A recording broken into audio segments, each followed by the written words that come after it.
1 2 3 10 20 1000 2000 கோடி. ஐயோ எங்க வானத்துல இருக்கிற நட்சத்திரத்தை கூட எண்ணிடலாம் போல. நம்ம தமிழ்நாட்டுல எத்தனை கட்சிகள் இருக்கு அதை மட்டும் எண்ணவே முடியல. அதாவது வரவங்க போறவங்க எல்லாம் புதுசு புதுசா கட்சி ஓபன் பண்றாங்க. புரட்சி தாய், சின்னம்மா, அவங்க பாத்தீங்கன்னா புதுசா ஒரு கட்சி ஓபன் பண்ணிருக்காங்க. அந்த கட்சி பேர் என்ன, எதுக்காக அந்த கட்சி ஓபன் பண்ணிருக்காங்க, யார் கூட எல்லாம் கூட்டணிக்கு போறாங்க, முதல்ல யார் இந்த சசிகலா அம்மா அப்படின்றத இந்த வீடியோல முழுசா பார்த்தா. நான் உங்கள் VJ Manoj. Welcome to Rebel Media Tamil.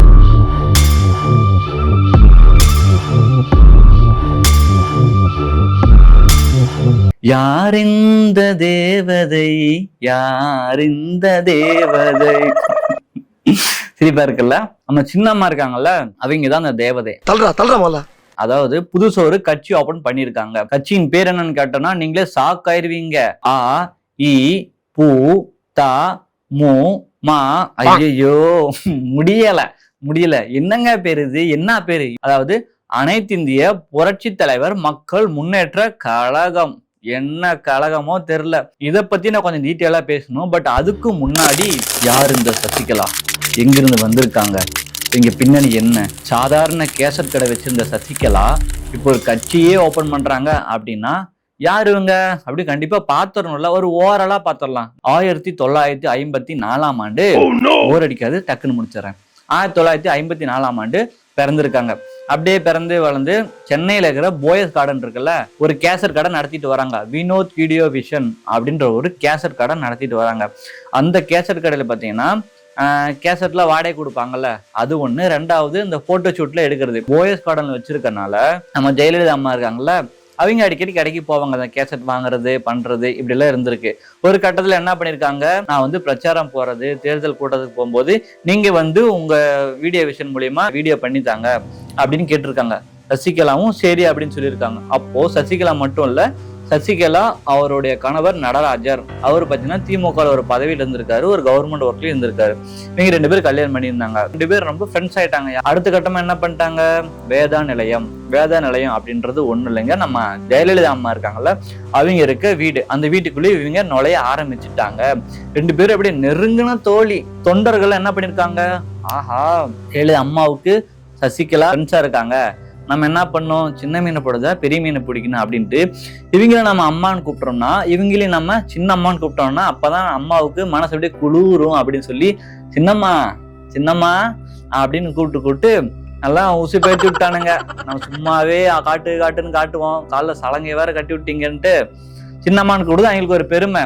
அப்படியே படிப்படியா போக ஏதாச்சும் மனு கொடுக்கணுமா, ஜெயலலிதா அம்மாட்ட கூட கொடுக்க தேவையில்ல, சின்னம்மாட்ட கொடுங்க, சீக்கிரம் முடிஞ்சிடும் அப்படின்ற நிலைமைக்கு வந்துட்டாங்க. அந்த இடத்த தான் அவங்களுக்கு இன்னொரு பேர் வைக்கிறாங்க. தொண்டர்கள்லாம் சேர்ந்து புரட்சி தாய், சின்னம்மா அப்படின்லாம் பேர் வைக்கிறாங்க. இப்படின்னு நாட்கள் போக ஜெயலலிதா அம்மா இறந்துடுறாங்க. அவங்க இறந்ததும் தற்காலிகமான பொதுச் செயலராக அறிவிச்சிட்டாங்க நம்ம சசிகலாவை. இங்க நம்ம ஜெயலலிதா அம்மா மாதிரியே நெற்றியில ஒரு திலகம் இட்டுக்கிட்டாங்க. தற்காலிக பொதுச் செயலராக இருந்தாரு. அதுக்கு பிறகு பாத்தீங்கன்னா ஒரு பொதுக்கூட்டம் போட்டாங்க. அதிமுக பொதுக்கூட்டம் போட்டு இவங்க சில பல வேலைகள்லாம் பண்ணாங்க. உங்க எல்லாருக்குமே தெரியும்.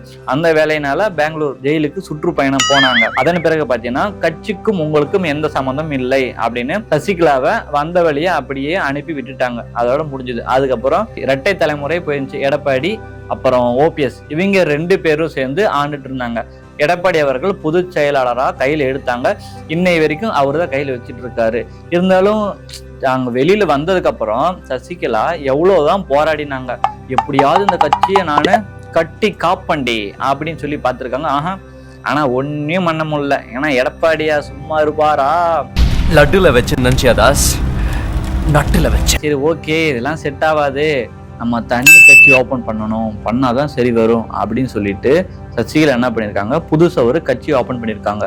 அது பேரு தான் அஇஅதிமுக.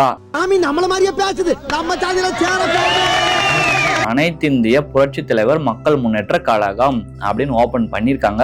ஓபன் பண்ணும்போது என்ன சொல்லியிருக்காங்க, மக்களுக்காக நான் ஓபன் பண்ணியிருக்கேன், எனக்காக மக்கள் இருப்பாங்க, மக்களுக்காக நான் இருப்பேன் அப்படின்னு வசனங்கள் எல்லாம் பேசிட்டு இருக்காங்க. எதுக்கு? சரி, ஓகே. இந்த இடத்த சில நெட்டிசன்கள் எல்லாம் நிறைய பேர் கேள்வி கேட்கறாங்க. கட்சி பேர் வச்சிருக்கீங்க, அதுல புரட்சி தலைவர்னு பேர் வச்சிருக்கீங்க, இதுல அம்மா பேரே இல்லையே, இதுக்கு என்ன காரணம்? அவங்களோட தோழி, நெருங்கின தோழி, சாதாரண கேசட் கடை வச்சிருந்த நீங்க ஒரு கட்சியை ஓபன் பண்ற அளவுக்கு வந்திருக்கீங்க அப்படின்னா இது காரணம் யாரு? ஜெயலலிதா அம்மா தானே, அவங்க நெருங்கிய தோழி தானே, அவங்க பேர் இங்க வைக்கல, மென்ஷன் பண்ணல அப்படின்னு கேட்டிருக்காங்க. அதுக்கு ஒரு சில பல காரணங்கள் இருக்கலாம் அப்படின்னு சொல்லியிருக்காங்க. அதுல நம்ம அம்மா பேர் யூஸ் பண்ணோம்னா அவங்களோட அம்மாவோட அக்கா மகள் தீபா இருக்காங்கல்ல, அவங்க கேஸ் கொடுக்க வாய்ப்பு இருக்கு, ரெண்டாவது இவங்க கிட்ட சண்டைக்கு வர வாய்ப்பு இருக்கு. ஸோ அதனால வைக்கல, அது ஒரு காரணமா இருக்கலாம்.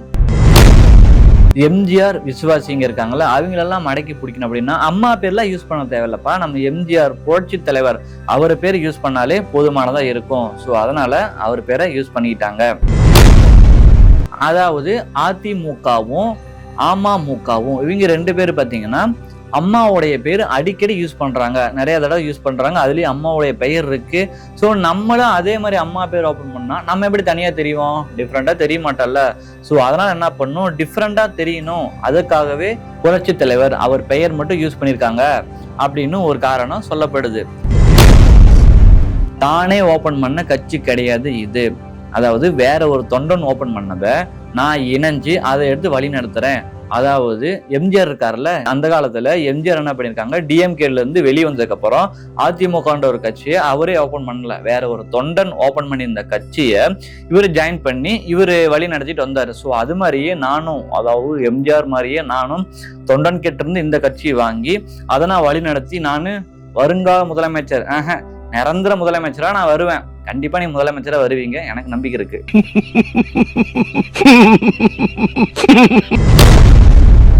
ஏன் அம்மா பேர் சேர்த்தல அப்படின்னா இப்ப பாத்தீங்கன்னா இதுலயே பெருசா இருக்கு, அனைத்திந்திய புரட்சி தலைவர் மக்கள் முன்னேற்ற கழகம், இதுவே பெருசா இருக்கு. இதே யார் வழியில் நுழையல.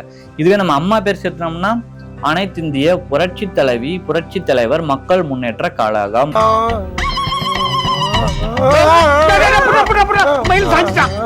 அப்படின்னு சொல்லி முடிக்கிறதுக்குள்ள எலெக்ஷனை முடிஞ்சிடும். ஸோ அதனால அவங்க பேர்லாம் சேர்த்தல அப்படின்ற பல காரணங்கள் சொல்லப்படுது.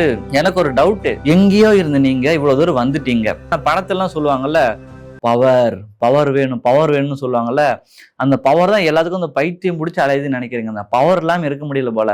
ஸோ அதனாலதான் இவங்க புதுசா கட்சி ஓபன் பண்ணாலும் எப்படி நம்ம பெருசா வரப்போறது இல்லை. ஏன்னா நிறைய பெரிய பெரிய கட்சியெல்லாம் இருக்கு, அதுக்கும் நடுவில் அப்படி குட்டி குட்டியா நிறைய கட்சி ஓபன் பண்ணா இல்லை எதுக்குப்பா பண்றீங்க? ஏன் எதுக்கு பண்றீங்க?